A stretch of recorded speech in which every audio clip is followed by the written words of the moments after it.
अगर कोई शख्स है जो मुसलमानों के मुद्दे पर बोलने का काम करता है, मुसलमानों के मुद्दे पर लड़ने का काम करता है, संसद में आवाज उठाने का काम करता है, तो वो शख्स का नाम है बैरिस्टर असदुद्दीन ओवैसी साहब। 2024 में आप किनको जिताने जा रहे हैं, अशोक यादव को या फिर फातमी को?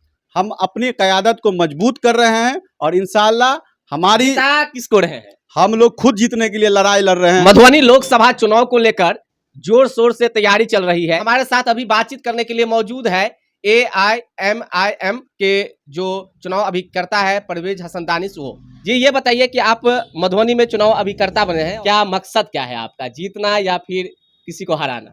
देखिए, मेरा मकसद साफ है। हम चाहते हैं अपनी क़यादत, और हमारी क़यादत तब मजबूत होगी जब हम सड़क पे संघर्ष करेंगे, हम लोगों के बीच जाएंगे, आवाम से दुआ मांगेंगे, उनसे वोट की अपील करेंगे।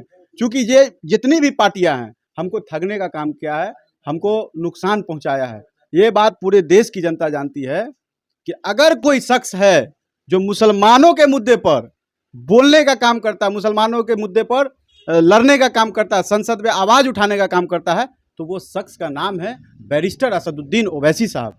अब यहाँ पर हम चुनाव लड़ने आए हैं तो लोग तरह तरह की बात फैला रहे हैं। हम ये कहना चाहते हैं कि जब लड़ाई हम आपकी लड़ेंगे तो वोट भी आप दीजिएगा। तो आवाम की दुआ मिल रही है और हमको पूरा यकीन है कि AIMIM पार्टी को मधुबनी में एक मजबूत स्थिति में हम लोग चुनाव लड़वा रहे हैं और इंशाअल्लाह बहुत बेहतर रिजल्ट होगा। देखिए, ये जो फैसला लिए हैं कि थोड़ा सा लेट में लिए हैं, और लोगों का ये भी कहना है कि जिस तरह से ओवैसी की पार्टी यहाँ पर एंट्री मारे हैं मधुबनी लोकसभा में, तो कहीं ना कहीं परवेज हसन दानिश का अहम भूमिका है।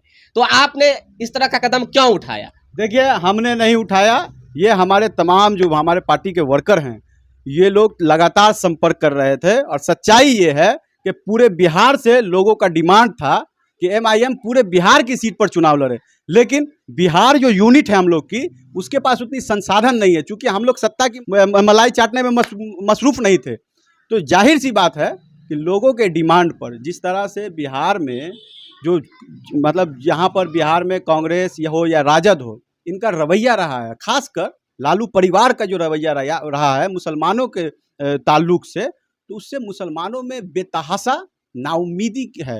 मुसलमान को ये लग गया है कि लालू यादव को हम लोग वोट तो देते हैं पूरा का पूरा, लेकिन राजनीतिक हिस्सेदारी कहीं ना कहीं नहीं मिल पा रही है। आप गौर से देखिएगा तो आपको पता चलेगा, MOI समीकरण के नाम पर ये लोग आज तक चुनाव लड़ रहे हैं और जीत रहे हैं।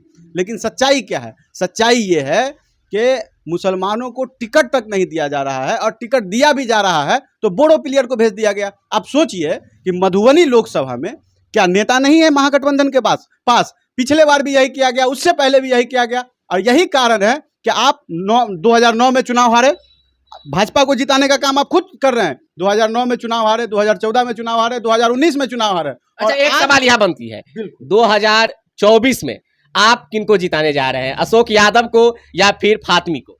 हम अपनी क़यादत को मजबूत कर रहे हैं और इंशाअल्लाह हमारी जिता किसको रहे हैं? हम लोग खुद जीतने के लिए लड़ाई लड़ रहे हैं और आज न कल हम लोगों को एक अच्छा वोट मिलेगा। लगता है कि जीत जाइएगा सिर्फ मुस्लिम वोट से?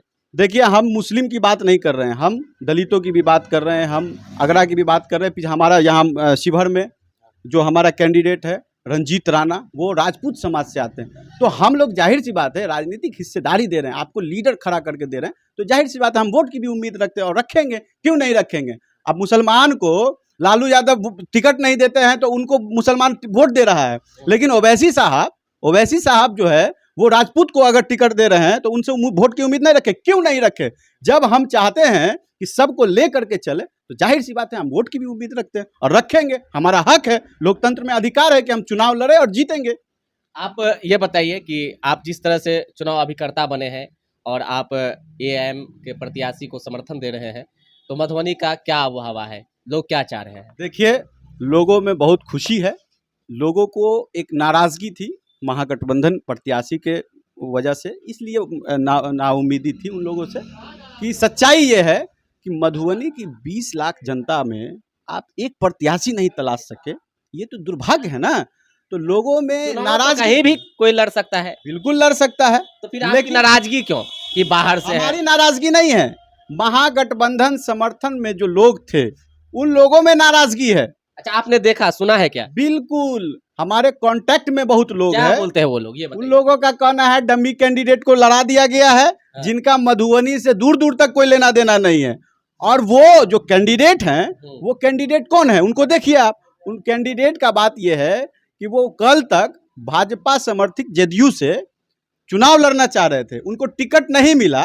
दरभंगा मधुबनी से चुनाव लड़ना चाह रहे थे, कहीं से नहीं हुआ टिकट, तो फिर वो आगे राजद में, उसके लिए भी कोई दिक्कत नहीं है। लेकिन हमको आप बी टीम किस बुनियाद पे कह रहे हैं? आपके आवाज़ है, आपके मुंह में इतनी आवाज़ है, आपके अंदर इतनी ताकत है कि लालू यादव को आप ये कह दीजिएगा कि आप मुकेश सहनी को गठबंधन में लेकर के 3 सीट दे रहे हैं। लेकिन आपको अगर इतनी ताकत है तो कहिए कि मुसलमानों की एक बेबाक आवाज़ AIM पार्टी है, तो आप उसको भी गठबंधन में ले लीजिए। ये तो हैसियत है नहीं।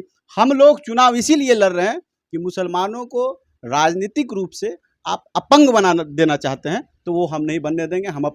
हमने झंडा को लेकर के एक सवाल, ओवैसी चाहते हैं कि महागठबंधन से मिलकर बिहार में पॉलिटिक्स करूं, सीट पे लड़ूं। देखिए, गैर भाजपाई ताकत जो भी है, हम लोगों ने पिछले विधानसभा में भी, जो विधानसभा हाउस होता है, उसमें महागठबंधन के साथ ही हम लोग हर बिल पर उनके साथ खड़े थे। लेकिन उसने हमारी पार्टी को तोड़ने का काम किया, उसने हमको गठबंधन में नहीं लिया। इसलिए नहीं लिया कि अगर आज असदुद्दीन ओवैसी को गठबंधन में ले लेंगे तो ये मुसलमानों की पार्टी बन जाए, मतलब मुसलमान उस तरफ चले जाएंगे। तो इसीलिए ये लोग नहीं लेना चाहते हैं। और हम लोग तो अपना संघर्ष कर रहे हैं, करेंगे ही। लास्ट में क्या कहेंगे? हम लास्ट में यही कहेंगे कि देखिए, अपनी पार्टी है, अपनी सियासत, अपनी क़यादत के रहनुमा वसूलों पर मुसलमान अपने पार्टी को समर्थन करें और ज़्यादा से ज़्यादा समर्थन करके इनको मजबूत बनाए। देखिए, हारना जीतना ये तो जिस दिन वोट गिनती होगा उस दिन, उससे पहले तो ये है कि अपनी राजनीतिक हिस्सेदारी आपको तभी मिलेगी जब आप अपने राजनीतिक वजूद के लिए संघर्ष करिएगा, लड़िएगा। और आपके पास एक मजबूत विकल्प आया है। असदुद्दीन ओवैसी साहब के पार्टी के झंडा को लेकर के वकार सिद्दीकी लड़ रहे हैं, आप उनको मजबूत कीजिए। यही आप लोगों से अपील है, यही हमारी गुजारिश है मधुबनी के आवाम से।